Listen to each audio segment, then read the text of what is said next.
और यहाँ पे तो बड़े बड़े चीज़ें नहीं लिखी जा रही, बड़े बड़े बिजनेस डीलिंग नहीं लिखी जा रही भाई। लाखों रुपए इधर उधर हो जाते हैं, हज़ारों रुपए के घपले होते हैं। सोचें, हम सब जानते हैं बिज़नेस में क्या होता है। सोचें आप कहाँ फंसेंगे, क्या होगा भाई। ये जो रिस्क लेने वाला ही नहीं है, तो हम तो भाई लिखो, लिखें भाई लिखें। ये है जनाब अली टू डू लिस्ट और जीके बुक का फंक्शन। अब आपका जो अगला काम यानी कि अगला होमवर्क आ गया है वो ये है कि जीके बुक में जीके बुक रिप्लेस करने से पहले तो दोबारा से, हाँ इसमें होगा लिखा हुआ, चैप्टर में होगा लिखा हुआ। ये चैप्टर तो बहुत ही डिटेल, ये चैप्टर बहुत ही डिटेल में लिखा हुआ है आपके मैनुअल में, जो मैंने पढ़ाया है आपको पूरा, आप सब इससे ज़्यादा तफसील लिखी हुई है उसमें। इसमें क्वेश्चन है, डबल वर्किंग करनी पड़ रही है कि इसमें इसको आप कह रहे हैं कि थिंग्स टू डू की लिस्ट बनानी है आपने? नहीं, इसमें नहीं बनानी। तो दो कॉपी रखनी अपने पास? नहीं, थिंग्स टू डू के लिए तो आप जो है वो कोई फ़ोन वो ले लें, कोई कहते हैं शीट ले लें। हमारा भी एक सिस्टम बताया तो मैं आपको दिखा दें, वो है, मैं कह रहा हूँ ना, आपका वो बना हुआ नहीं है ना, आपके प्रैक्टिस हो जाए तो आप कर लें। मैं 2 साल तक, 1.5 साल हो गया, मैं 1.5 साल पहले फ़ोन पे आया हूँ। मैं पिछले 1 साल से कोशिश कर रहा हूँ, मगर वो फिर कहीं ना कहीं मिस, और फिर हाँ नहीं होगा, कंप्यूटर नहीं होता, फिर हम छोड़ देते हैं, फिर पीछे रह जाता है। नहीं होगा, बता रहा हूँ मैं आपको, मुश्किल है बहुत। ये सिस्टम है, मैं तफसील से नहीं, मैं आपको बता रहा हूँ कि ये कहलाता है टाइम जनरेट डेली स्केजुलर। अच्छा, इसमें इसका फंक्शन क्या है? इसमें एक तो होता है जनाब अली आपका कैलेंडर। तो कैलेंडर जो है ये क्या करता है? कैलेंडर का मतलब होता है कि आपके जो मेजर इवेंट्स हैं उस महीने में, वो आप इस महीने में मार्क कर सकते हैं। फॉर एग्जांपल, तो आपको मेजर ओवरव्यू मिल जाएगा इस महीने में क्या मेजर चीज़ें हैं जो मैंने करनी है। ट्रैवलिंग है, इवेंट्स हैं और मीटिंग्स हैं वगैरह मेजर। उस बाद इसमें अगला सेक्शन है, इसमें लिखा हुआ है DS, डेली स्केजुलर। अच्छा, ये जो है इसके ऊपर इंशाल्लाह ताला हम कल बात करेंगे। बड़ा सिंपल सा सिस्टम है, चैप्टर मैं पढ़ने को भी दूंगा आपको, या पढ़ के समझ में आ जाएगा आपको। ये बड़ा सिंपल सा सिस्टम है, इस पर हम कल बात करेंगे। ये है मीटिंग्स को और टाइम बाउंड अपॉइंटमेंट्स को मैनेज करने का सिस्टम, ठीक है। इस पर हम बाद में बात करते हैं। फिर हमने अभी जो बात की वो बात की टू डूज़ की, ठीक है। तो इसमें फिर इसके बाद अगला टैब लगा हुआ है टू डूज़ का। टैब खोलते हैं तो आपको नीचे 5 टैब नज़र आते हैं जो अभी हमने डिस्कस किए, मास्टर, ईयर, मंथ, वीक और डे। और हर टैब के नीचे ब्लैंक शीट्स हैं। क्या मतलब है? अब आपके मास्टर टू डूज़ है ना, आप पूरी मास्टर रिफ्लेक्ट करें, अपने विजन से ड्राइव करें और मास्टर लिस्ट यहाँ बना दें, डाल दें यहाँ पर। ईयर वाला खोलेंगे, फिर शीट्स आ गई। अब इस 1 साल में जो काम कर रहे हैं वो सारे के सारे आप इस टैब के अंदर में लिख दें। इस तरह से मंथ की है, इसी तरह से वीक की है, और इसी तरह से आपकी जो है ना वो दिन की जो है ना वो शीट्स भी हैं, ठीक है। तो आप जो है ना इन शीट्स पे लिखेंगे।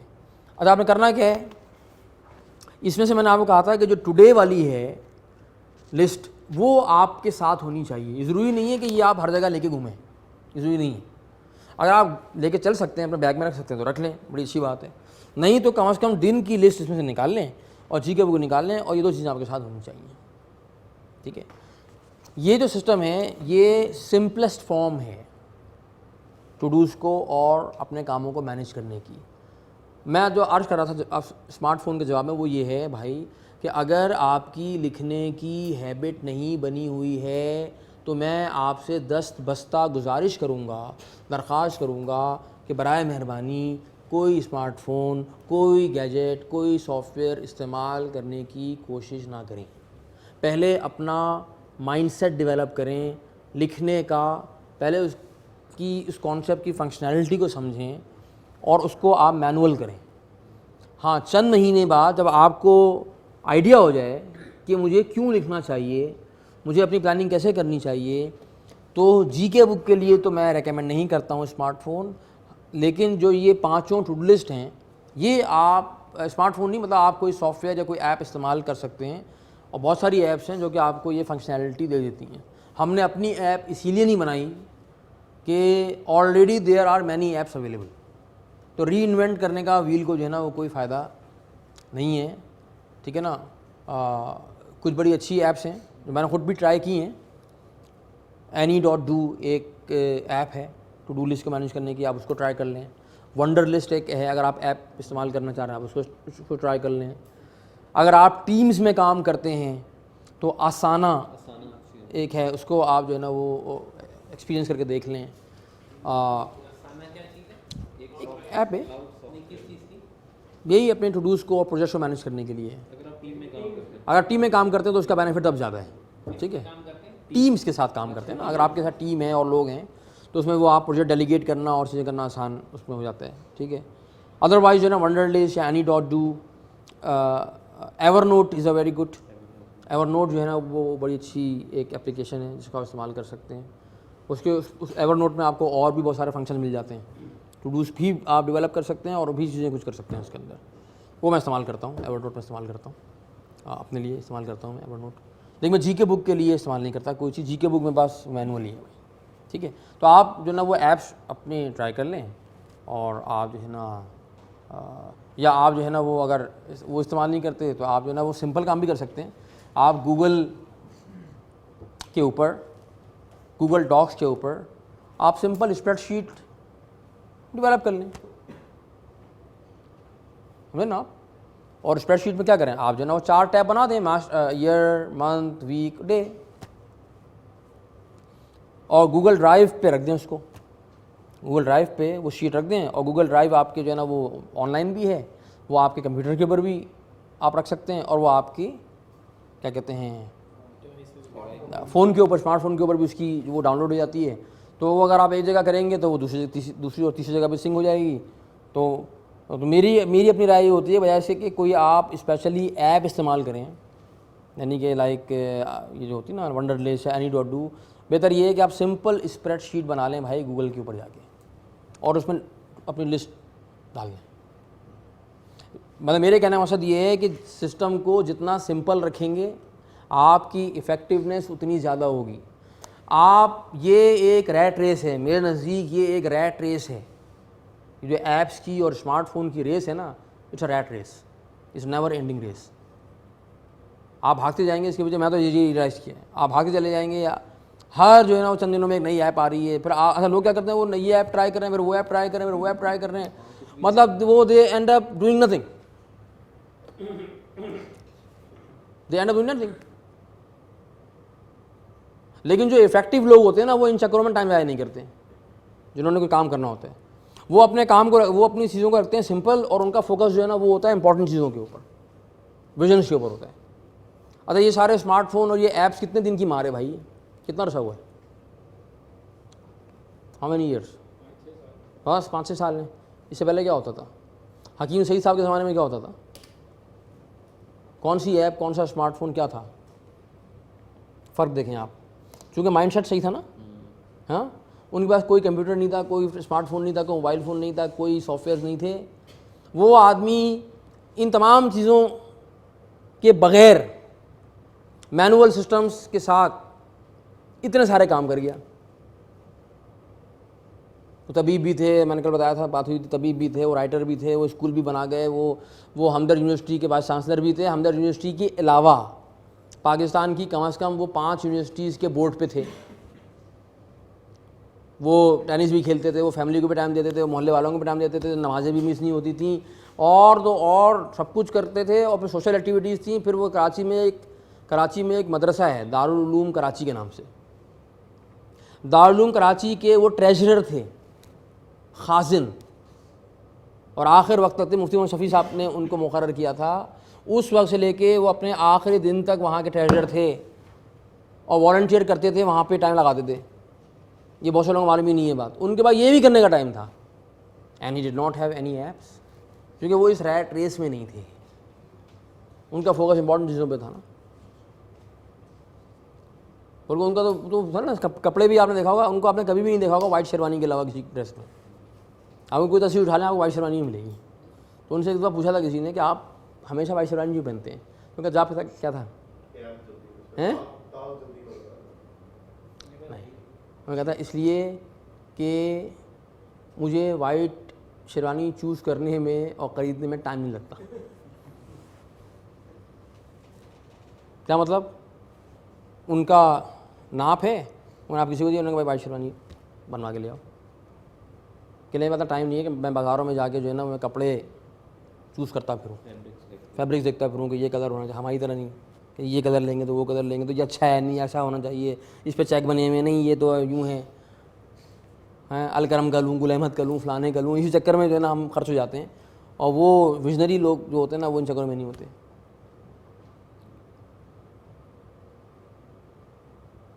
3 या 4 शेरवानियाँ उनके पास टोटल थी, वो ही धो के पहनते थे, क्योंकि फोकस कहीं और है ना। हमारा फोकस किन चीज़ों पे, जी स्मार्टफोन, जी ऐप्स, जी फलाना। तो मैं ऐसे कहता हूँ रैट रेस।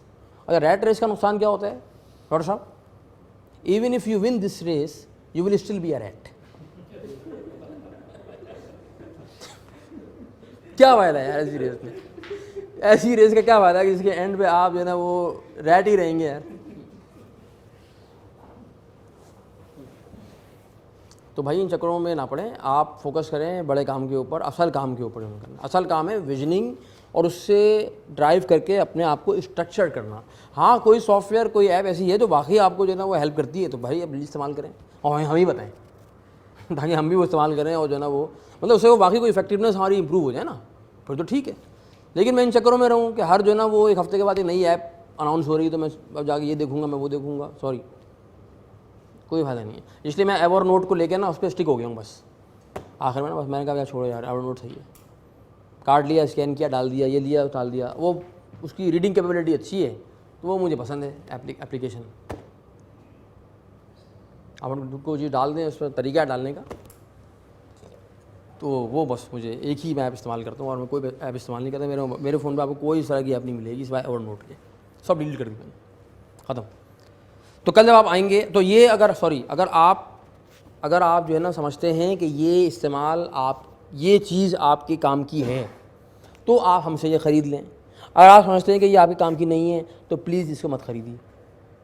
पहले हम ये वर्कशॉप के साथ दिया करते थे और इसकी जो कॉस्ट थी वो वर्कशॉप की फ़ीस में शामिल कर देते थे, लेकिन कुछ अरसे के बाद पता ये लगा कि लोग इसको इस्तेमाल ही नहीं करते हैं, लोग ले जाके इसको फेंक देते हैं साइड में, यानी कि पड़ा हुआ है, ज़ाया हो गया, इस्तेमाल नहीं कर रहे लोग। तो फिर जो है वो ये तय पाया कि ये ना दिया जाए, इसकी कॉस्ट वर्कशॉप की कॉस्ट में से निकाल लें और ये ना दें, मतलब ये मैंडेटरी ना करें, ठीक है। आपको लोग अगर जो है ना स्मार्टफोन इस्तेमाल करना चाहते हैं तो भाई आप कर लें। अगर आप समझते हैं कि ये आपके लिए बेनिफिशियल है तो आप इसको अलग से प्राइस देके ख़रीद लें और इसको इस्तेमाल कर लें, वरना ना करें। और आप ये नहीं ख़रीदना चाहते ना ख़रीदें भाई, ये बिल्कुल सिंपल सा सिस्टम है यार, ये आप ख़ुद भी बना सकते हैं। ये आप ख़ुद भी, आप जो है ना कोई फ़ोल्डर ले लें, उसमें जो है ना वो डिवाइडर लगा के ख़ुद ही बना लें आप 4 शीट्स, क्या कहते हैं 4 मास्टर और वो ईयर और मंथ, और वो आप खुद बना लें मार्केट से लेके। क्या ज़रूरत है इस पर भी, अगर आपको पैसे खर्च नहीं करना तो ना करें खर्च आप पैसे। आदि भाई ये बात क्लियर होगी, ठीक है। तो आपको देखना चाहें तो बाद में देख लीजिएगा, इन पर रखा हुआ है आजम के पास, अगर आप समझते हो तो ले लीजिएगा। तो आपका जो होमवर्क है वो ये है कि सर जीके बुक में भी आपने एंट्रीज करनी है कल आने से पहले। उसके बाद आपके इस चैप्टर के अंदर, ये चैप्टर नंबर 6 है आपके मैनुअल में, the art of guarding commitment, GK book and to do list, chapter number 6 है। इस चैप्टर के अंदर आपके जो है ना वो कुछ सैम्पल टू डू लिस्ट मौजूद हैं। पेज नंबर 76 ऑनवर्ड्स, पेज 76 पे एक लगी हुई है सैम्पल टू डू लिस्ट, यानी कि एक सैम्पल लिस्ट है किस तरह की हो सकती है एक आदमी की। 77 पे वीक की लगी हुई है, फिर मंथ की लगी हुई है। तो आपने करना ये है कि पहले तो आपने एंट्रीज़ करनी है जनाब जीके बुक में, सिस्टम को पूरा इस्तेमाल करें। आप जीके बुक में पहले एंट्रीज डालें, सारी 25, 30, 40 एंट्रीज डालें। उसके बाद क्या कि नहीं भाई, उन एंट्रीज़ को जीके बुक से निकालें और इन 5 लिस्ट्स के अंदर आप उनको डिवाइड करें। फिर उसमें वो काम देखें जो कि दिन में करने के हैं, उनको आप टुडे टू लिस्ट में डाल दें। तो आप कल के लिए बनाइएगा, टुडे टू लिस्ट बनाइएगा कल के लिए, अब आज का दिन तो गुजर गया। फिर आप देखेंगे उसमें कौन से काम हैं जो वीक में करने के हैं। तो नया वीक शुरू हो रहा है परसों से, मंडे से शुरू हो रहा है माशाल्लाह, तो मंडे इसी के नीचे बनाइएगा, इसी के नीचे फ़िलहाल डाल दें आप कुछ काम।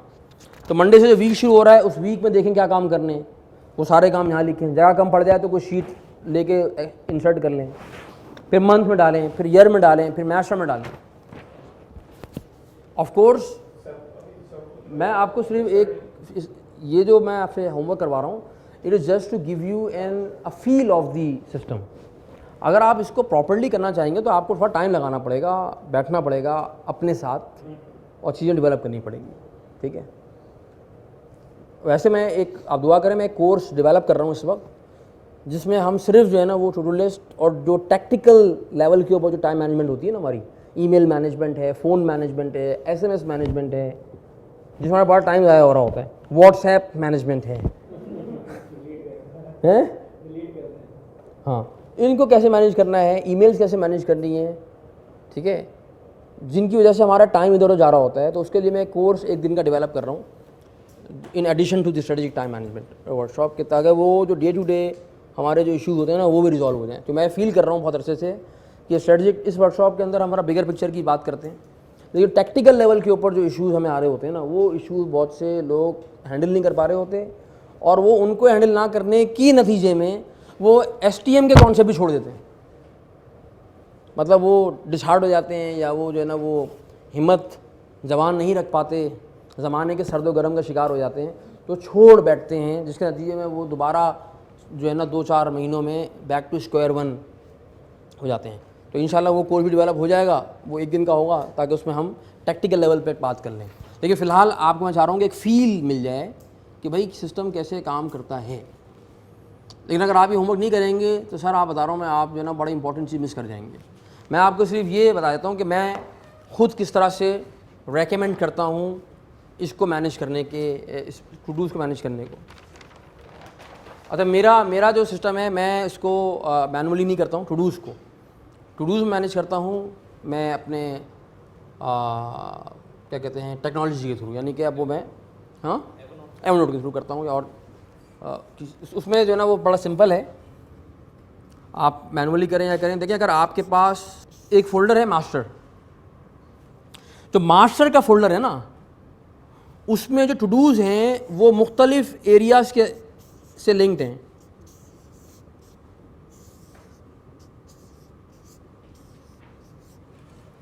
यानी कि मास्टर के अंदर कुछ सब फोल्डर्स बने हुए हैं। मिसाल के तौर पर एक सब फोल्डर है मास्टर के अंदर ही, उसका नाम है ट्रेनिंग्स। एक सब फोल्डर है उसका नाम है बुक्स। एक जो सब फोल्डर है उसका नाम है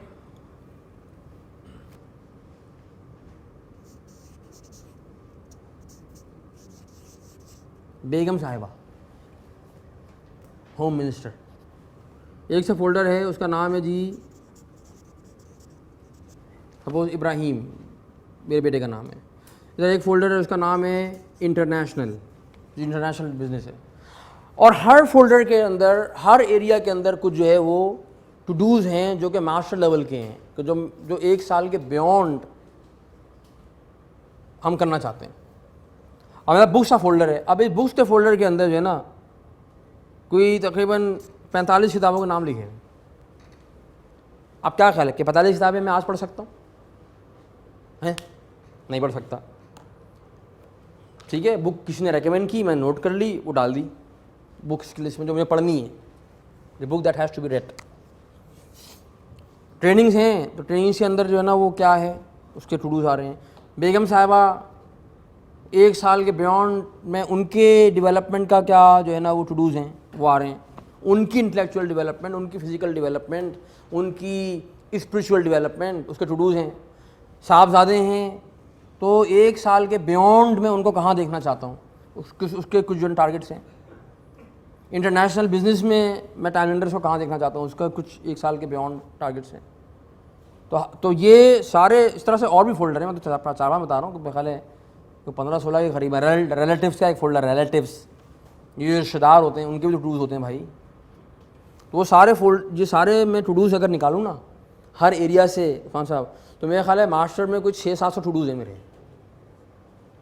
ये सारे फोल्डर से मिला के 600-650 के करीब, 700 के करीब टू डूज़ बनते हैं। जैसे कि life is a composite of multiple roles. और फिर ये क्या होता है, ये आगे आप टूट जाएंगे तो कहाँ जाएंगे, ईयर। तो ईयर का फोल्डर आ गया। और ये फोल्डर कंटिन्यू हो रहा है, ये सब कंटिन्यू हो रहे हैं ईयर में।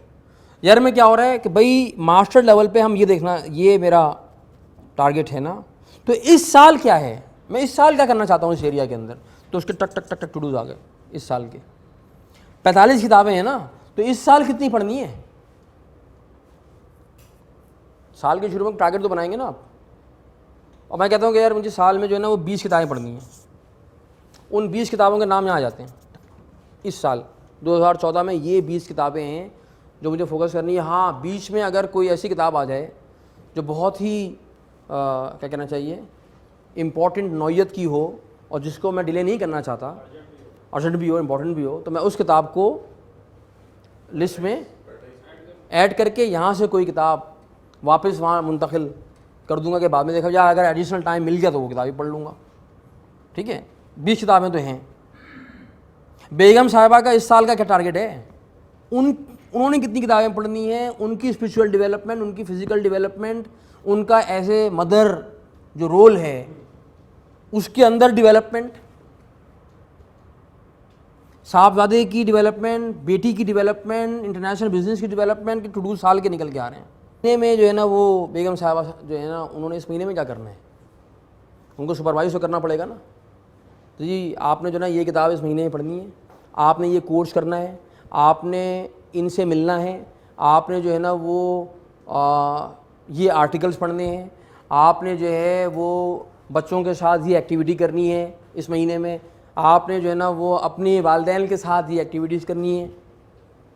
मतलब उसका टू डूज़ का पूरा प्लान है महीने का। अच्छा, फिर क्या होगा, ये इस तरह हर चीज़ का है। मन से क्या होगा, यही अब कन्वर्ट हो जाएगा वीक के अंदर। वीक में क्या होगा भाई, अगर महीने में 2 किताबें पढ़नी हैं और फ़र्ज़ करें कि हाँ ये किताब है 300 पेज की और ये किताब है 400 पेज की, इसका मतलब ये है कि मुझे टोटल जो है ना महीने में 700 सफ़े की रीडिंग करनी है ना। तो अगर मुझे महीने में 700 पेजेस पढ़ने हैं यानी कि 4 हफ्तों में, तो एक हफ्ते में कितने पढ़ूँगा। आप 700 को डिवाइड कर दें, आप 300 को डिवाइड कर दें 4 वीक से, 4 से तो कितने पे जाएंगे, बुक ए और बुक बी जी। हाँ, 300 वाली जो है वो 75 पे आएगी, 400 वाली जो है ना वो 100 पे आ जाएगी। इसका मतलब ये है कि मुझे इस हफ्ते में टोटल 175 पेजेस की रीडिंग करनी है अगर मैं ये टारगेट अचीव करना चाहता हूँ।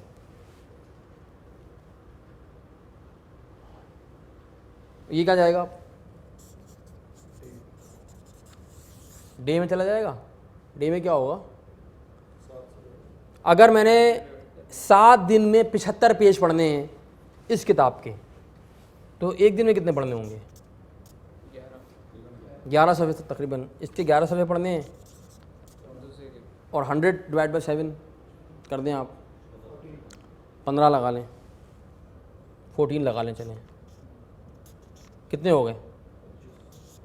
तो भाई मुझे एक दिन में 25 पेज पढ़ने। अब मुझे बताएं, दिन में 25 पेज की रीडिंग हो सकती है? हो सकती है।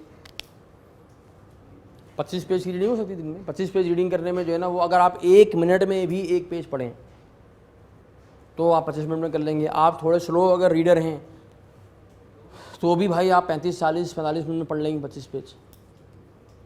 और 35 ये जो 25 पेज की रीडिंग होती है ना, ये तो बफर में हो जाती है, ये बफर में हो जाती है पूरी, इसको अलग से टाइम निकालना नहीं पड़ता इसके लिए। खत्म। लेकिन फैसल भाई 25 pages a day, and if you consistently do it, what does it mean at the end of the month? 2 books. And if you do 2 books every month, what does it mean at the end of the year? 24 books. And if you read 24-25 books a year, आपका क्या ख्याल है, क्या ये जो आपने 20-25 किताबें पढ़ ली हैं, क्या इनकी वजह से आपकी इंटेलेक्चुअल ग्रोथ में कोई इम्पैक्ट आएगा, कोई इम्प्रूवमेंट होगी? डेफिनेटली होगी। और अगर वो आपकी जो इम्प्रूवमेंट होगी इंटेलेक्चुअली, क्या वो आपकी ज़िंदगी में रिफ्लेक्ट करेगी? क्या वो आपके काम में रिफ्लेक्ट करेगी, क्या वो आपकी डीलिंग्स में रिफ्लेक्ट करेगी, क्या वो आपके जो है वो लोगों के साथ मामलात में रिफ्लेक्ट करेगी? है भाई, करेगी। आप सोचें कि अगर कोई आदमी इस प्रोसेस को करना शुरू कर दे कंटिन्यूसली साल बा साल, तो 5 साल 10 साल बाद क्या होगा? तो मतलब बता रहा ना आपको, आप अनबीटेबल होंगे। आप सिर्फ ये चीज़ पकड़, रीडिंग को आप इस तरह उठा लेना तो कहते हैं ना आप जो है ना वो हो जाएंगे, इनविंसिबल हो जाएंगे आप। लामा लामा तो छोड़ें, हाँ हाँ, इसलिए कि ऐसा हो नहीं सकता ना कि आप जो है ना वो एक चीज़ कर रहे हो और आप वो रिफ्लेक्ट ना करें। ये हमारे फैमिली मेम्बर हैं, आपके इस्लामाबाद में होते हैं, डॉक्टर ज़ीशान उस्मानी साहब। मिले? ज़ीशान भाई से नहीं मिले आप लोग? आप तो मिले यार, आप मिले ना? डॉक्टर ज़ीशान से घर पे आए थे मुझे लेने के लिए, मिले ना? डॉक्टर ज़ीशान साहब, डॉक्टर ज़ीशान मतलब young man, his age is around 33-34 उनकी एज है। माशाल्लाह बंदे के पास उन्हें 5 मास्टर्स, 2 PhD और 1 पोस्ट डॉक्टरेट। क्या करना चाहते हैं? अजीब बंदा है यार वो, अजीब कहना है, अजीब बंदी से ज़िंदगी में नहीं मिला कभी। और वो 2 दिन में एक किताब ख़त्म करता है। उनको साल में जो है तकरीबन 180 किताबें पढ़ते हैं। मतलब अनबिलीवेबल रीडर है वो आदमी। खैर वो तो एक्स्ट्रॉर्डनरी किस्म की कुछ चीज़ है। उनके घर में चले जाएँ तो ऐसा कि आप जो है ना किसी की लाइब्रेरी में आए, घर नहीं की लाइब्रेरी है। घर में घुसे ना, मतलब घर नहीं है, लाइब्रेरी है कोई है। इधर किताबें, उधर किताबें, दीवारों के अंदर किताबें, शेल्फ लगे हुए हैं, किताबें ही किताबें हैं। वो होते हैं और किताबें होती हैं। और वो कोई सुपर जीनियस किस्म का बंदा है। हाँ, सुपर जीनियस किस्म का है, साइंटिस्ट हैं भाई साहब। और दुनिया उस आदमी के पीछे है, दुनिया उस आदमी के पीछे है। दुनिया के बड़े बड़े इदारे उस आदमी को हायर करने के चक्कर में उसकी कंडीशन के ऊपर, अपनी टर्म एंड कंडीशन, उसकी टर्म एंड कंडीशन पर हायर करते हैं। क्या जो तुम बोलोगे भाई ये लो चेक, इस पर बताओ कितनी सैलरी चाहिए तुम्हें, क्या लेना चाहते हो बता दो यार, हम दे देंगे। अजीब आदमी। आइजनहावर फेलो वो हैं, फुल ब्राइट स्कॉलर वो है, पता नहीं कौन कौन सी स्कॉलरशिप दुनिया की, पता 7 या 8 स्कॉलरशिप्स हैं जो उस बंदे के पास हैं। और उनका वो PhD भी उनका ऐसे एरिया में है तो ये दुनिया में एक ही आदमी है जिसने PhD किया उस एरिया में। ये बंदा है। इनका PhD है सुसाइड बॉम्बिंग्स। यानी सुसाइड बॉम्बिंग्स क्यों होती हैं, उसको कैसे आप जो है ना वो काउंटर कर सकते हैं, इसमें उनका जो है वो है, ये इनकी स्पेशलिटी है। और जो है ना वो सॉफ्टवेयर उन्होंने डेवलप किया बड़ा ज़बरदस्त था। वो सॉफ्टवेयर जो है ना प्रिडिक्ट करता है कि अगला सुसाइड अटैक कब होने वाला है। लिटरली बता रहा हूँ मैं आपको। तो आपके जो है ना वो CNS साहब के साथ भी उनकी जो है ना वो मीटिंग होती रहती हैं, आर्मी वालों के साथ भी होती रहती हैं, गवर्नमेंट के साथ भी होती रहती हैं। अजीब हैं। अरे ये तो उसके सॉफ्टवेयर का कमाल है ना। नहीं वो मतलब वो पैटर्न उठाते हैं पूरा,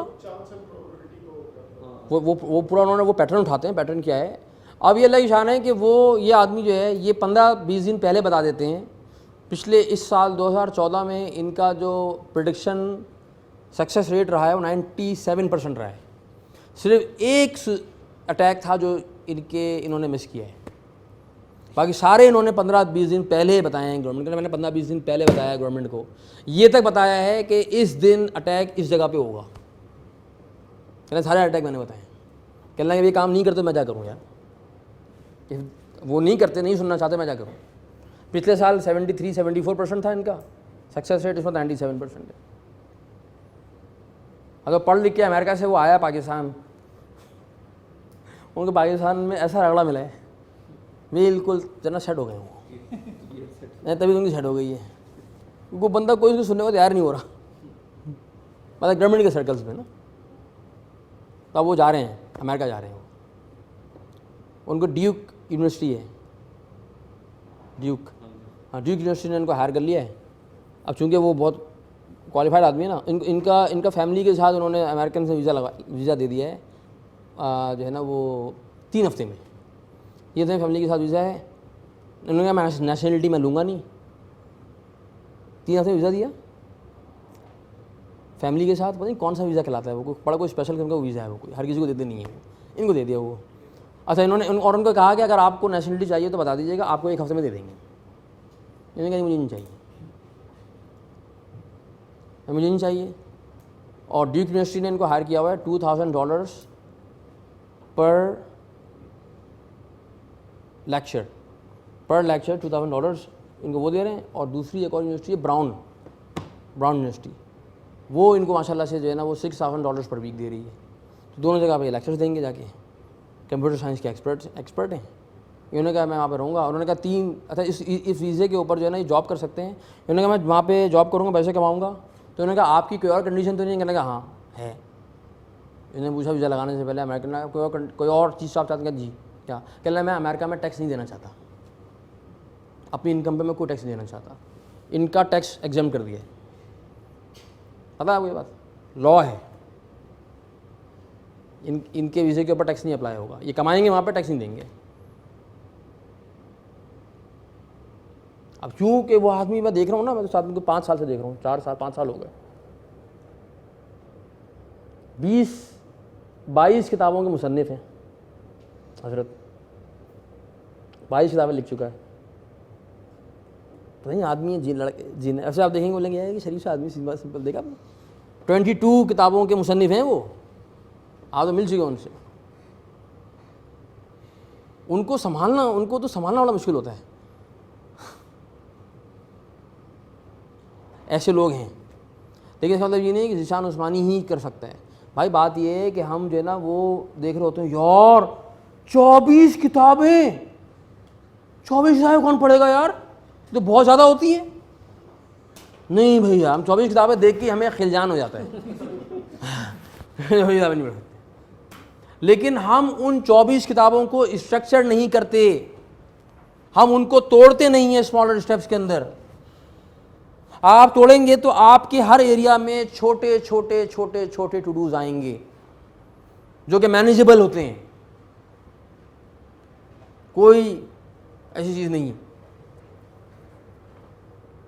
और अगर आप सिस्टम इस्तेमाल नहीं करेंगे तो भूल जाएं कि आप कभी पर्सनली मैनेज हो सकते हैं, या आप कभी किसी सिस्टम पे आ सकते हैं और आप कोई जो है ना इफेक्टिव काम कर सकते हैं। ये हम नहीं कर सकते बगैर सिस्टम के। तो ये भी आपका होमवर्क आ गया, ये मॉड्यूल भी हमारा पूरा हो गया, जिसमें हमने आपके सामने GK book, to do list का पूरा सिस्टम आपको एक्सप्लेन कर दिया। कल आपने ये करके लाना है। आपको मैं एक अदद क्विज़ भी दे रहा हूँ, इसी GK book to do list पर क्विज़ है। वो क्विज़ भी आप अटैम्प्ट करेंगे कल आने से पहले, कल यानी कि अटैम्प्ट करके आएंगे। और उस क्विज़ के लिए चैप्टर आप खोल के देख सकते हैं, आप मशवरा आपस में कर सकते हैं, फ़ोन नंबर ले लें, एक दूसरे के बात कर लें, मुझे कोई एतराज़ नहीं है इसके ऊपर। ठीक है, आज 1 आवर वो होती है, आज 1 आवर फेलोशिप होती है। तो 6 महीने का एक बड़ा राइगरस प्रोग्राम होता है जिसमें वो दुनिया में घुमाते हैं आपको। तो पूरी दुनिया से हर साल 20 लोग सिलेक्ट होते हैं। उसके बड़ा एक वो है, कॉम्प्लिकेटेड किस्म का प्रोसीजर है, टेस्ट होगा, उसके कोई 8 इंटरव्यूज़ होते हैं। तो पाकिस्तान की तारीख में मेरा ख्याल है कि शायद कोई 15-20 लोग हैं जो आइजनहावर फेलोज़ हैं। उसमें जो है ना भुट्टो साहब थे, बेनज़ीर भुट्टो भी थी, उसमें SM ज़फ़र होते हैं, एक लॉयर भी थे ना, हाँ वो हैं। और एक बिज़नेसमैन इस्लामाबाद में होते हैं, वो हैं। डॉक्टर अब्दुल बारी खान साहब हैं जो के हॉस्पिटल के आइजनहावर फेलो हैं, वो आइजनहावर फेलो हैं। और कुछ लोग हैं। तो पिछले साल ये चूज़ हुए, सिलेक्ट हुए पाकिस्तान से, ये सिलेक्ट हुए थे, और पाकिस्तान से 2 और लोग सिलेक्ट हुए थे, 3 लोग सिलेक्ट हुए आउट ऑफ few thousand। तो चले गए। अरे वो वहाँ पे जाके क्या करते हैं, उन्होंने बताया, वापस आकर सारी इन्होंने कहानी सुनाई कि वहाँ पे जाके क्या करते हैं, पहले ये विजनिंग करते हैं, तमाम जितने लोग पढ़ा रहे हैं तो ये अपना विजन पढ़ाते हैं। तो ये स्ट्रेटेजिक विजन का कोर्स कर चुके हैं। तो उन्होंने जाके जो है ना उनको चैलेंज करना शुरू कर दिया। कहने को इतना तंग हुए, उन्होंने कहा यार ये क्या मुसीबत आ गई यार, ये हर चीज़ को चैलेंज कर रहा है यार, ये बंदा है, ये किस तरह की बातें कर रहा है। तो अब ये हैं भी बड़े बड़ा मुँह फट किस्म के आदमी हैं, स्ट्रेट फॉरवर्ड किस्म के ना। हाँ, अब इनको इससे नुकसान भी होता है। बहुत ही स्ट्रेट फॉरवर्ड आदमी है, वह बिल्कुल ये ब्लंटली कहते हैं, बहुत ही ब्लंट किस्म का बंदा है, ब्लंटली स्ट्रेट फॉरवर्ड कहते हैं ना। अब उसके पीछे उनकी तारीख है बेचारों की। तो वो उन्होंने कह दिया, उसको हेनरी किसिंजर पढ़ा, कोई लेक्चर दे रहा था, उसने कहते इन्होंने खड़े होकर कह दिया You know what? So you are trying to actually brainwash us. You're trying to brainwash us. But tell us you want to brainwash us. वो जो है वो कह रही है उसने कोई बात बनाई थी क्या? No, you are trying to brainwash us. No issue, you can complete your lecture, then I will put up some question to you. Okay ना. बहुत उसको जो है ना वो जो 2 और पाकिस्तानी गए हुए थे, उनमें से एक और खातून है, वो भी फैमिली मेम्बर. उन्होंने इतना तंग किया कि वो आखिर में Q&A सेशन छोड़ के चला गया. उसने कहा कि भाई ये क्या मुसीबत आ गई यार, ये कौन आदमी है यार जो इतना ज़्यादा जो है ना वो ग्रिल कर रहा है. ऐसे सवाल, ऐसे अजीब सवाल, ऐसा नहीं ये क्यों, ऐसे क्यों, ये क्या होता है. वो साउंड आइडियोलॉजी लेके उन्होंने पूरा वो अप्लाई करा दिया वहाँ पर. अच्छा, इसके पीछे पर्पस क्या है, ये क्यों करना चाहते हैं, ऐसा क्यों है, ऐसा क्यों है, ऐसा क्यों है, ये क्यों है. जितनी उनकी रीडिंग है, जितना उनका जो है ना वो है ना, वो सारा उन्होंने वहाँ पर अप्लाई कर दिया. अब वो बेचारे बड़े उनको समझा के आए होंगे यार लगे ना जाएँ. कहने लगे नहीं यार, फिर मुझे बहुत तंग किया है, तो बहुत तंग कर, मैं जा रहा हूँ, वहाँ पर आके पढ़ाऊँगा और जो है वो मैं 3 महीने पाकिस्तान आया करूँगा और चला जाया करूँगा. बस नहीं रहना. बहुत मैंने समझाया है इन लोगों, नहीं समझ में आ रही, तो समझ में आएगी तो फिर आ जाऊँगा. हैं लोग. एक बच्चा मेरे पास आया था कोर्स में, 13 साल का है, अभी 13 साल का है. माशाल्लाह वो मोहतरम साल की 75 किताबें पढ़ते हैं. ये जितनी किताबें मैं रेकमेंड हम करते हैं ना अपने कोर्स में, विजन्स में की होंगी, कुछ सुलेमान साहब ने, कुछ मैंने इसमें की हैं. वो बच्चे से वो 13 साल का जो मुन्नू है वो सारी किताबें पढ़ चुका है. कहते तो मैंने पढ़ ली, ये तो मैंने पिछली छुट्टियों में पढ़ी थी, ये तो मैंने 2 साल पहले पढ़ी थी. अजीब. वो आ रहा है रिट्रीट में, ये भी रिट्रीट में आ रहा है मुन्नू. इनके अब्बा को मैंने कहा रिट्रीट को भेज दें, इसका विजनिंग करवाएं, ये बहुत उम्मत का सरमाया है, इधर उधर ना निकल जाए ये भी. ठीक है सर. तो अब हमारे पास जो है ना वो कोई 17-18 मिनट हैं, जिसमें मैं चाहता हूँ कि एक हम टॉपिक शुरू कर दें. इसको हम कंटिन्यू कल करेंगे, यानी पूरा कल करेंगे. और वो टॉपिक है, आपने देखा होगा तो टाइम क्वाड्रेंट्स वाला चैप्टर है, उसमें इस जगह पर जिक्र आया हुआ है DMRs का, डिस्क्रिशनरी मेंटल रूटीन्स का, जो हमारे कमांडर साहब ने कहा था कि ये नहीं डिस्कस हुआ तो डिस्कस होगा. तो आइए ये हम शुरू इसकी इब्तिदा कर लेते हैं. इसका मतलब ये है कि एक्चुअली देखें, जो हमारी प्रायोरिटाइजेशन होती है, प्रायोरिटाइजेशन भी एक हैबिट है, और इस हैबिट की फॉर्मेशन के पीछे हमारे कुछ मेंटल रूटीन्स काम करते हैं. और हमारे जो मेंटल रूटीन्स डेवलप होते हैं वो होते किस तरह से डेवलप हैं कि हमारा जो ब्रेन है वो बुनियादी तौर पे 2 लेवल्स के ऊपर काम करता होता है. हम कुछ काम करते हैं कॉन्शियसली और कुछ काम हम करते हैं सबकॉन्शियस लेवल के ऊपर. अच्छा, मिसाल के तौर पे मैं आपसे कहता हूं कि आप अपना दायां हाथ, राइट हैंड रेज कर लें. Please raise your right hands. Down कर लें. अच्छा, ये जो आपने हाथ रेज किया और डाउन किया, ये आपने कॉन्शियसली किया कि सबकॉन्शियसली किया? जी, आपने कॉन्शियसली किया भाई. आपने मेरी इंस्ट्रक्शन को सुना तो किया, ठीक है, फॉलो किया आपने. अच्छा, हम सब लोग ब्रीदिंग कर रहे हैं, ब्रीदिंग, सांस ले रहे हैं ना. ये ब्रीदिंग वाली एक्टिविटी जो हम कर रहे हैं, ये कॉन्शियसली कर रहे हैं कि सबकॉन्शियसली?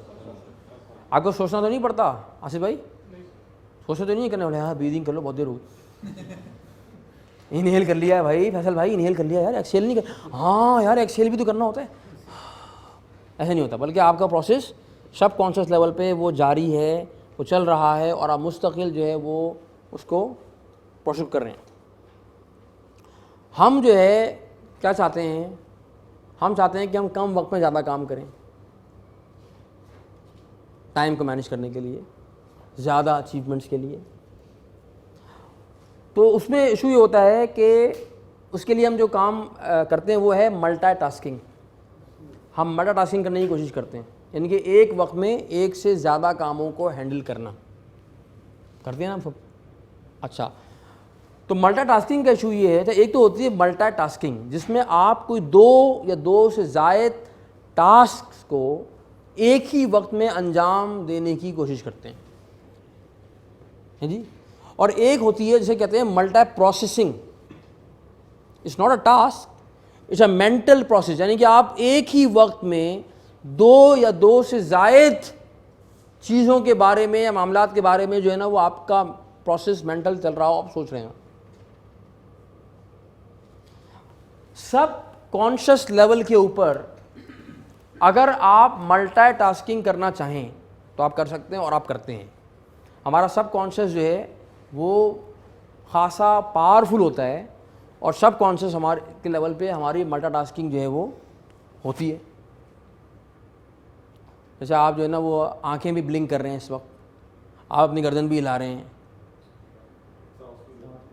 आप सांस भी ले रहे हैं, आप दाढ़ी पे हाथ भी फेर रहे हैं यूँ करके, है ना। आप 3 4 5 काम कर रहे हैं एक साथ, लेकिन ये आप कर रहे हैं सब कॉन्शियसली। सब कॉन्शियस लेवल पे मल्टी प्रोसेसिंग भी हो सकती है। हमारा दिमाग सब कॉन्शियसली बहुत सी चीज़ों को प्रोसेस कर रहा होता है, आप पता नहीं चल रहा होता, लेकिन प्रोसेसिंग हो रही होती है। जैसे हमने कल बात की, मिसाल के तौर पे कार्टून आप टीवी देखते हैं या टीवी पे एड्स देखते हैं या रास्ते में चलते हुए आप जो है ना कोई बिलबोर्ड देखते हैं, आप कॉन्शियसली ना भी देखें ना तो हमारा जो सब कॉन्शियस माइंड है ना बहुत सी चीज़ों को पिकअप कर लेता है और वो इंटरनलाइज हो जाती है। You don't have to do it consciously.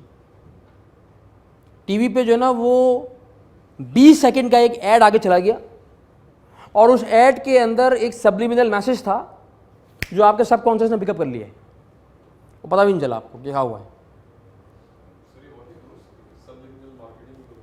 हाँ हाँ, बहुत ज़्यादा होती है, पर असल तो मार्केटिंग होती है सब्लिमिनल है,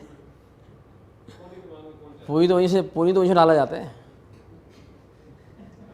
और क्या, अगर सब्लिमिनल ना करें तो आप तो पकड़ लेंगे, आप तो फ़ौरन पिकअप कर लेंगे कि यार ये क्या कर रहे हैं। तो वो तो सब्लिमिनल होता है, आप पकड़ ही नहीं सकते कि हुआ क्या। इतना वो प्रोसेस ग्रेजुअल होता है और स्लो होता है सब्लिमिनली कि आप पता ही नहीं चला हुआ क्या है। हाँ, अब आगे चल के देखेंगे पीछे मुड़ के तो आप ख्याल आएगा कि यार अच्छा ये गेम हो गई है हमारे साथ, तो पता ही नहीं चला हमें। यानी कि आप अगर देखें ना, ठीक है ना, जैसे हम बात करें टेलीविज़न तो पहले भी था ना, लेकिन चलें कम, आप देखें कितना ज़्यादा मीडिया है, आप इतने एड्स देखते हैं, इतने प्रोग्राम्स देखते हैं। आपने कभी नोटिस किया है कि पिछले 20 सालों में आपके जो सोसाइटी के हमारे जो ट्रेंड्स हैं, सोशल वैल्यूज़ हैं, वो कितनी खूबसूरती से चेंज हुई हैं। इवन पीपल, हाँ खूबसूरती से मैं महावरत इस्तेमाल कर रहा हूँ कि वो बड़े, आपको पता ही नहीं चला, वो प्यार में चेंज कर गए, गैर महसूस तरीके से जो है वो सटल तरीके से जो है ना वो कितनी सारी चीज़ें चेंज हो गई। वो हमारे पाकिस्तान की एक शोबिस से वाबस्ता एक हैं, हाँ मोहतरमा है, चलिए एक मोहतरमा है, और वो अपने ज़माने में वो बहुत मशहूर भैया। पाकिस्तान में जो लोग टीवी वगैरह देखते थे या देखते हैं या मूवी देखते हैं, एवरीबडी नोज दिस वुमेन। अरे वो हमारे कोर्स में आ गई, शी एंडेड अप, उनके डॉक्टर ने कहा कि आप ये कोर्स, डॉक्टर की पर्ची लेकर आई थी ये डॉक्टर साहब। हाँ लिटरली कोई डिप्रेशन था, डॉक्टर ने कहा नहीं आपको जो है ना दवाओं की ज़रूरत नहीं है, आप कोर्स करें, आपका इशू कुछ और है, और वो आ गए कोर्स में। अच्छा उन्होंने फिर एक दफ़ा टाइम मैनेजमेंट किया, फिर उन्होंने विजन का कोर्स किया, फिर उन्होंने टाइम मैनेजमेंट दोबारा किया, फिर उन्होंने विजन दोबारा किया। हर कोर्स 2-3 दफ़ा करती हूँ। अब तो वो उतनी टीवी पे अभी आती नहीं, कम, बहुत कम। खैर वो जो हैं, अरे उन्होंने मुझे कहा कि इन भाई कभी आपने देखा है, ये जो आप बात करें ना, उन्होंने ये वाली बात की, उन्होंने आप कभी नोट किया है कि जो ना वो मूवीज़ के अंदर जो है ना क्या होता है, फॉर एग्जाम्पल कलर्स को कैसे प्रोजेक्ट किया जाता है। मैं क्या मतलब कि आपका क्या ख्याल है, जो हॉलीवुड की मूवीज़ होती हैं उसमें आपके ख्याल में कौन सा कलर है जो डोमिनेंट होता है, क्या ख्याल है आपका? अच्छा, और कोई आइडिया दें, हॉलीवुड की मूवीज़ में कौन सा कलर है जो डोमिनेट करता है? देखी नहीं आपने, देखी नहीं तो फिर आपको देखें। हाँ नहीं, blue and navy blue, navy blue. अगर आपने कभी इंडियन ड्रामे या मूवीज़ अगर आप देखें तो कौन सा कलर डोमिनेट करता है जी? ऑरेंज, येलो, मैंने कहा अच्छा मैंने तो यही कलर उनको बताया कि मैंने दोनों चीज़ें देखी हुई हैं। कहने की बिल्कुल सही है। कहने का आपने गौर किया कि ये क्यों डोमिनेट करते हैं, ये कलर्स क्यों डोमिनेट करते हैं दोनों जगहों के ऊपर, आप बताएं हैं? येलो ऑरेंज हिंदुइज्म के साथ, हिंदू हाँ रिलीजन के साथ तो इसका ताल्लुक होगा। हाँ, ब्लू का स्टार ऑफ डेविड जो है वो ब्लू कलर का है। हाँ, उसके पीछे ब्लू कलर की एक पूरी कहानी है पीछे, तो उन्होंने मुझे पूरी कहानी बताई। उन्होंने कहा this is called subliminal messaging, कि आप जो है ना उन कलर्स को प्रोजेक्ट करें, फिर उन कलर्स के ऊपर रख के आप और चीज़ें प्रोजेक्ट करें, यहाँ तक कि आप वो पूरी जनरेशन जो है ना वो डिसेंसिटाइज हो जाए, फिर आपको फीलिंग ही ना हो। फिर वो कलर इतना आम हो जाए कि जब पाकिस्तान में भी शादियाँ हो ना, मुसलमानों के घरों में भी, तो लड़के भी जो है ना वो येलो कलर के जो है ना वो क्या कहते हैं दुपट्टे जो है ना वो डाल के जो है ना वो शादियों के अंदर आ रहे हो। You never realise this. आपके अभी शादियों के अंदर जो है ना येलो कलर जो है ना वो इतना कॉमन हो जाए जो आप जो उन्होंने कहा जो कि हमारा कलर है ही नहीं, बसंती रंग है, जो कि जो हिंदू रिलीजन से इसका बड़ा गहरा ताल्लुक है हिंदुइज्म से। मैंने कहा हाँ, तो इस पर हम बात करेंगे कि ये हो क्या रहा है गेम आगे जो है ना इसका क्या इम्पैक्ट होता है हमारी प्रायोरिटाइजेशन के ऊपर। असल बात ये है, अच्छा कॉन्शियस लेवल पे अगर आप मल्टीटास्किंग करना चाहें तो आप कर सकते हैं to certain extent, not in everything. आप हर चीज़ में नहीं कर सकते, जो हमारा कॉन्शियस माइंड जो है उसकी कुछ लिमिटेशन हैं। अगर आपके सामने दो किताबें एक साथ रख दी जाएं और आपको कहा जाए कि दोनों किताबों को एक साथ पढ़ो, आप नहीं पढ़ सकते। आपके ऑफिस में दो रिपोर्ट्स रखी हुई हैं सामने और कहा जाए दोनों रिपोर्ट्स पे एक साथ काम करें, आप नहीं कर सकते काम। इसलिए कॉन्शियस माइंड को अल्लाह ने डेवलप ही नहीं किया इस तरह से। और लेकिन अगर कुछ चंद चीज़ें ऐसी होती हैं जिनमें अगर आप अपने आप को कंडीशन करें तो किसी दर्जे में आप कर सकते हैं multitasking, but very very limited level. हाँ, मल्टी प्रोसेसिंग जो है ना ये आप कॉन्शियसली नहीं कर सकते। हमारा कॉन्शियस माइंड दो चीज़ों के बारे में एक वक्त में नहीं सोच सकता।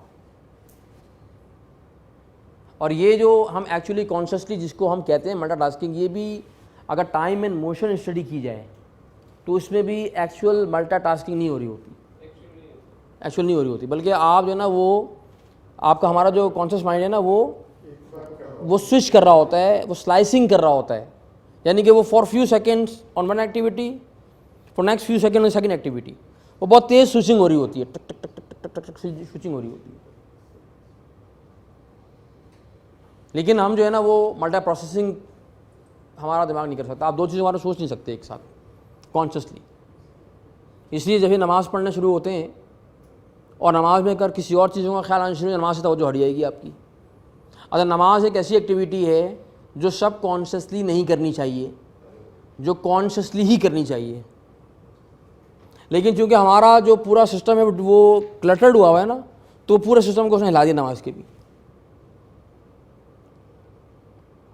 आसिफ भाई आगे बात समझ रहे, आइए आगे। ये है स्लाइसिंग हो रही है, आप इधर उधर इधर उधर इधर उधर, आपका जो ब्रेन है वो स्विच कर रहा है। इसकी मिसाल, इसकी बेहतरीन मिसाल हो सकती है गाड़ी ड्राइव करते हुए मोबाइल फ़ोन पे बात करना।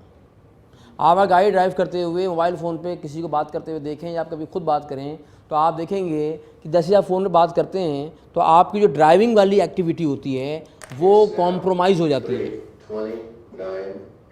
कभी आपने गौर किया है कि बंदा अगर ड्राइविंग करते हुए फ़ोन में बात कर रहा हो, अगर पीछे से आप उसको हॉर्न भी देंगे ना वो नहीं हटेंगे, उनकी गाड़ी स्लो हो जाएगी, फास्ट लेन में स्लो होंगे, गलत जगह गाड़ी रोक देंगे, क्योंकि वो इस वक्त consciously he is not present on the road. उनकी कॉन्शियस अटेंशन जो है वो उस गुफ्तगू पे है जो कि फ़ोन पे हो रही है। इसलिए कि आप बातचीत जब करते हैं किसी से तो आप सब कॉन्शियसली नहीं कर सकते, ख़ास तौर पे फ़ोन पे तो कर ही नहीं सकते, क्योंकि फ़ोन पे हमारे दिमाग को डबल काम करना पड़ता है। नंबर एक तो आप सुन रहे हैं और कॉम्प्रीहेंड करेंगे, दूसरा हमारा दिमाग जो है उस बंदे की जो पिक्चर है, जिसकी जो नॉन वर्बल कम्युनिकेशन है, उसको भी वो इमेजिन करने की कोशिश कर रहा होता है। मैं और आप आमने सामने बात कर रहे हैं ना, आसान है, जैसे हमारी बॉडी लैंग्वेज एक दूसरे के सामने है, तो हमें इसके लिए मेहनत नहीं करनी पड़ी, वो सब कॉन्शियसली हो रहा है। लेकिन वहाँ पर वो भी चल रहा होता है साथ साथ, जो बात हो रही है वो गुस्से में हो रही है, खुशी में हो रही है, गम में हो रही है, क्या हो रही है। और जब आप उसको लगाते हैं तो वो वही प्रोसेसिंग शुरू कर देते तो वो तो डबल काम हो गया ना, काम बढ़ गया ना आपका। हैं। आप नॉर्मल तो आप मिसेस के साथ जा रहे हैं तो बात आपकी, अब बच्चे पीछे बात साथ कर रहे हैं तो उसमें आपकी अटेंशन डाइवर्ट नहीं होती है, स्टिल हाँ, उसमें भी अगर कोई बहुत ही सेंसिटिव किस्म की बात हो जाए ना तो डाइवर्ट हो जाएगी टेंशन आपकी। इसलिए ड्राइविंग करते हुए उसूल ये है कि ड्राइविंग करते हुए कोई बहुत सीरियस किस्म की डिस्कशन ना करें, क्योंकि ड्राइवर की अटेंशन उससे भी डाइवर्ट होती है। ये अमेरिका में है नेशनल सेफ्टी काउंसिल, इनका काम होता है कि क्या करते हैं कि ये जो डाटा कलेक्ट करते हैं और उसकी बेसिस पे गवर्नमेंट को रिकमेंडेशन देते हैं कि भाई हमारे जो ट्रैफिक लॉज हैं उनमें तब्दीलियाँ की जानी चाहिए। तो उन्होंने ये रिसर्च की थी आज से कोई तकरीबन 4-5 साल पहले। आइए, तो उन्होंने ये बताया था अपनी रिसर्च में कि अमेरिका में हर साल 39 से 46 हज़ार के करीब लोग मरते हैं ट्रैफिक एक्सीडेंट्स के अंदर, और तकरीबन को 22 लाख लोग इंजर्ड होते हैं इन एक्सीडेंट्स में। अब अमेरिका में जो लोग गए हैं या जो लोग, एक मिनट अपना हजरत, जो गए भी हैं नहीं भी गए, तो हमें ये बात मालूम है कि यूएस में, कनाडा में जो ट्रैफिक सेफ्टी स्टैंडर्ड्स हैं वो हाई हैं, पुलिसिंग भी अच्छी है, सड़कें भी बेहतर हैं, लोग जनरली कानून को फॉलो करते हैं।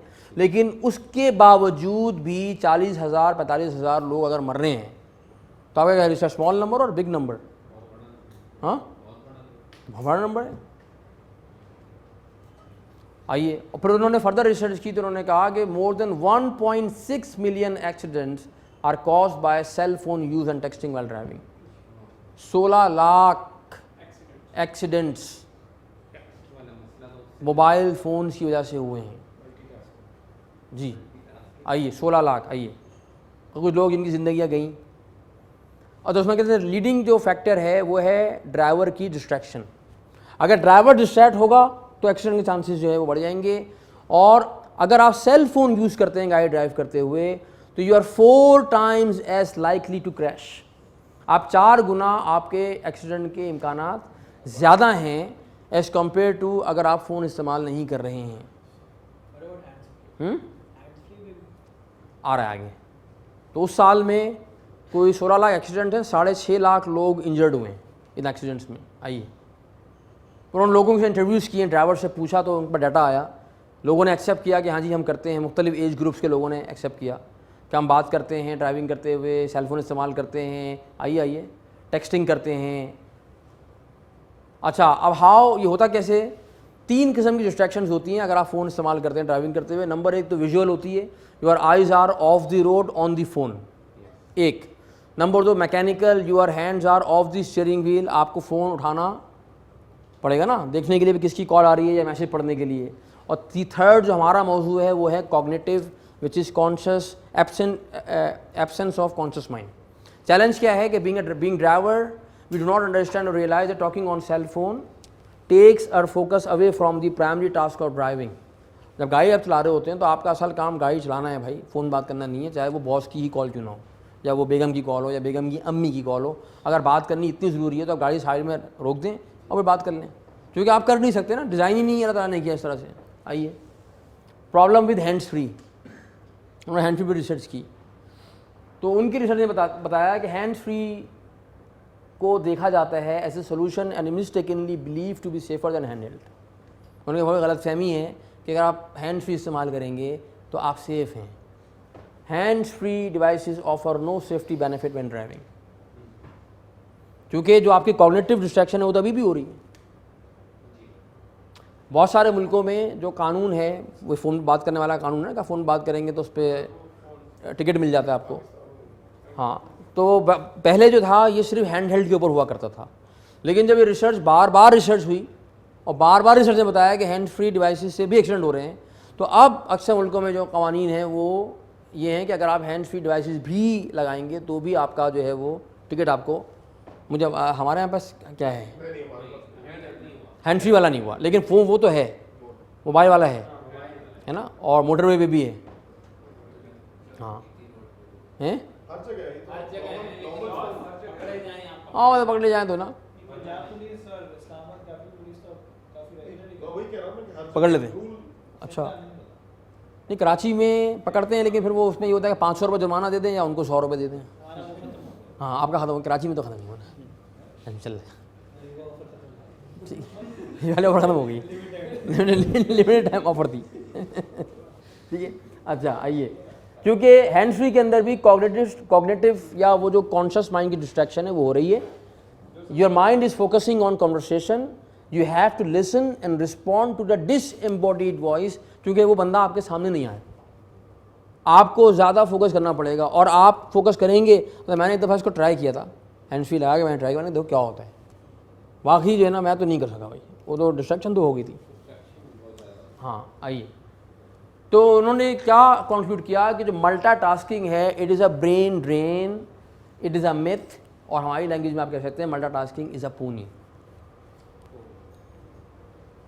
आप मल्टीटास्किंग करने की कोशिश ना करें भाई, क्योंकि ह्यूमन ब्रेन जो हैं they do not perform 2 task at the same time. Brain handles task sequentially, the way अल्लाह सुब्हानहू व तआला has designed our brain, the brain handles our task sequentially. और अगर आप उसको 2 या 2 से ज़्यादा टास्क दे देंगे तो ब्रेन क्या करता है, उसको स्विच करना शुरू कर देता है, और अगर काम इंपॉर्टेंट हो तो गलती होने का इम्कान जो है ना वो ज़्यादा होगा और नुकसान ज़्यादा बड़ा होगा। जैसा कि गाड़ी चलाते हुए अगर आपको कोई नुकसान हुआ, खुदा ना खासा एक्सीडेंट हुआ, तो बहुत ही कुछ सीरियस किस्म का जो है ना वो एक्सीडेंट होगा। आइए, ये वो स्टेप्स हैं जिनमें हमारा ब्रेन जो है वो काम करता है। वो सेलेक्ट करेगा, इन्फॉर्मेशन को प्रोसेस करेगा, वो इनकोड करके मेमोरी में कन्वर्ट करेगा, फिर वो स्टोर हो जाएगी इन्फॉर्मेशन, फिर जब ज़रूरत पड़ेगी तो वो उसको रिट्रीव करेगा और एग्जीक्यूट करेगा उस इन्फॉर्मेशन की बेसिस पे। When brain is overloaded these steps get affected. अगर आपने उसको 2 टास्क दे दिए एक साथ और दोनों टास्क का जो सीक्वेंस है वो मुख्तलिफ है ना, तो अब क्या करेगा, जंबल कर देगा। जैसे कि गाड़ी ड्राइविंग करने में क्या होता है, मिसाल के तौर पर अगर आपकी विंड स्क्रीन के सामने ये मंजर है और ड्राइवर फ़ोन पर बात कर रहा है, होगा क्या कि कुछ चीज़ें जो हैं वो इसमें से ब्रेन रजिस्टर करेगा, कुछ चीज़ें फ़िल्टर कर देगा। या ब्रेन रजिस्टर कर रहा है कि जी आगे सिग्नल आ रहा है, लेकिन उस सिग्नल रेड है, येलो है, ग्रीन है, ये रजिस्टर नहीं हो रहा। यहाँ पे 3 पैनल्स हैं, 2 रजिस्टर हो रहे हैं। ये बोर्ड रजिस्टर हो रहा है, बोर्ड पे जो लिखा हुआ है वो रजिस्टर नहीं हो रहा। यहाँ पर एक साइन बना हुआ है नो लेफ्ट टर्न का, वो साइन ही रजिस्टर नहीं हुआ। अच्छा, अब कौन सी इन्फॉर्मेशन आपका ब्रेन उठाता है और कौन सी छोड़ देता है, you can not control it, this is beyond your control. हो सकता है कि ब्रेन कोई ऐसी इन्फॉर्मेशन छोड़ दे जो हमारी ज़िंदगी और मौत के दरमियान फ़र्क साबित हो, या हमारी जो है ना वो सेहतमंदी की हालत में और माजूरी की हालत में कोई फ़र्क साबित हो। It could be anything, it could be a disaster. एक अतः ये होता कितनी देर का, इसे कहते हैं इन अटेंशन ब्लाइंडनेस। और ये इन अटेंशन ब्लाइंडनेस है, ये होती थोड़ी देर के लिए ना, जितनी देर में आपने वो देखा कि किसकी कॉल आ रही है, ये just a matter of 3-4 seconds and boom कहानी हो गई। इसीलिए रिकमेंडेशन ये है कि भाई मल्टीटास्किंग ना करें। जिस तरह ड्राइविंग में इशू होता है, इसी तरह अगर आप और कामों में करने की कोशिश करेंगे तो भी यही मुसीबत खड़ी होगी। अगर वो बंदा अकाउंटेंट है, नंबर्स का आप कोई काम करते हैं, आप सोचें क्या होगा, वो तो अगर आगे 1 डिजिट भी ऊपर नीचे हुआ तो सब कुछ हिल गया आगे। और फिर वो जब ऑडिट होगा तो फिर वो ट्रेस करते हुए आएंगे, वो तो अच्छा यहाँ मिस्टेक हुई थी। अगर आप एक साथ जो है ना वो 6 चीज़ों को हैंडल करने की कोशिश करेंगे तो you will and up making a mistake. आप नहीं कर सकते। मैं ट्रेनिंग करा रहा हूँ इस वक्त, मैं ट्रेनिंग के साथ इस वक्त कोई और काम करना शुरू कर दूँ, मैं तो नहीं फोकस कर सकता। कैसे फोकस करेंगे आप? तो मैंने अभी मार्केटिंग इंटरनेशनल बिजनेस सब छोड़ा हुआ है, डेलीगेट कर दिया मैंने ऑफिस से काम हो रहा हो, शाम को जाकर रिपोर्ट ले लूँगा। अगर मैं पढ़ूंगा हजरत तो मैं तो गया काम से। मैं रीडिंग भी करना शुरू कर दूँ, रीडिंग के साथ मैं टीवी भी देखना शुरू कर दूँ, ये नहीं हो सकता भाई। ना रीडिंग सही से होगी ना टीवी सही से होगा। तो मैं रीडिंग कर लें सुकून से बैठ के। खाना खा रहे हैं, खाना खाते हुए जो है ना वो आप कोई और काम करना शुरू कर दें। हाँ, उसका तो मेडिकली नुकसान होता है ना, आपकी जो ब्लड सर्कुलेशन है वो डिस्टर्ब हो जाती है ना, नहीं होती? अच्छा, यानी कि जो आपकी सर्कुलेशन जो है वो at the time of dining जो आपकी स्टमक की तरफ होनी चाहिए, जब आप टीवी देखना शुरू कर देते हैं तो वो ऊपर आने शुरू हो जाती है, या कोई और चीज़ शुरू कर देते हैं उसकी तरफ आनी शुरू हो जाती है। अब वो पूरा प्रोसेस डिस्टर्ब हो गया आपका। बाथरूम में गए हुए यानी अब तो बड़े गोरों से हमने उठा लिया है, बाथरूम में जाएँ किताब लेके जाएँ। अच्छा, इतना पढ़ना है कि बाथरूम में भी पढ़ना है। मैगजीन स्टैंड हाँ बैग स्टैंड पड़े हुए होते हैं, बुक स्टैंड पड़े होते हैं जी। आप जो है ना वो टॉयलेट सीट पे बैठे हैं, क्योंकि आप बैठे हैं ना तो आप किताब पढ़ते रहें। अतः वो लोग हम हमारे पास बहुत से लोग उनको कॉपी करते हैं। वो टॉयलेट सीट ही उन्होंने सोफे जैसी बनाई है ना, मसला सारा ये है। जैसे ही बनाई है भाई, टॉयलेट सीट पे भी बैठे हुए हैं तो भाई जो है ना वो खुदा के लिए जो है ना वहाँ बैठ के किताब ना पढ़ें, जो काम करने के लिए गए उन पर फोकस करें वहाँ, हैं? हाँ जी, टास्क एट हैंड पे फोकस करें और बाहर आके फिर किताब पढ़ें। नमाज़ पढ़ने गए तो नमाज़ पढ़ें ना, नमाज़ पढ़ने में जो है ना कोई और काम पे फोकस ना करें, दुकानों में फोकस ना करें। ये हो गया पूरा, है जी। तो सर ये तो अब हम अगर हम ये कह रहे हैं कि मल्टीटास्किंग ना करें तो फिर क्या करें? तो फिर जो करना है उसे कहते हैं डेवलपिंग डिस्क्रिशनरी मेंटल रूटीन्स, यानी कि आप अपने सबकॉन्शियस को ट्रेन करें कि वो ट्रेन हो जाए और वो आपकी मल्टीपल टास्क को हैंडल कर ले। और डिस्क्रिशनरी मेंटल रूटीन या DMRs क्या होते हैं, कितनी तरह के होते हैं, कैसे डेवलप होते हैं, इस पर इंशाल्लाह कल सुबह बात करेंगे। बहुत ही इंपॉर्टेंट डिस्कशन है जो कल सुबह हमारा होने वाला है।